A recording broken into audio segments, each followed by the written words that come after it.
రాముడు ధర్మాన్ని ఒక్క విషయంలో పక్కన పెట్టాడు అనుకోండి, 2 కాండలు లేవు రామాయణంలో. కిష్కింధ కాండలో సుగ్రీవుడితో స్నేహం చేసుకోవడం మానేసి వాలితో స్నేహం చేసుకుంటే చాలు, వాలి చిటిక వేసి పిలిస్తే వస్తాడు రావణాసురుడు, అంత భయం. అటువంటి వాలితో స్నేహం చేసుకోవాలా, ఎందుకంటే వాలే పెద్ద దోషం చేశాడు, తమ్ముడి భార్యను తెచ్చి తాను అనుభవిస్తున్నాడు.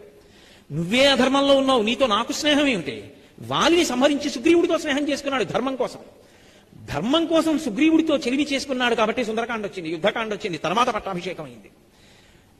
ఎవడెలా పోతే నాకెందుకు, నా పనివడం కావాలని చెప్పి మార్గాన్ని విడిచిపెట్టి పనివడం ఒకటే చూసుకుని ఉంటుంటే ఇవాళ రామాయణం మనందరం ఇంత గొప్పగా చదువుకుంటామా? రామాయణాన్ని ఇంత కీర్తిస్తామా? త్రేతాయుగం ద్వాపరయుగం దాటిపోయిన కలియుగంలో కూడా ఏ ఊరెళ్ళినా రామాలయం రామనామం ఉంటాయా? ధర్మం ఒక్కటి గొప్పది. భక్తి అన్న మాటకి విస్తృతిలో ఆలోచన చేస్తే ధర్మమును ఎవడు ఆచరిస్తాడో వాడు పరమ భక్తుడు అని గుర్తు.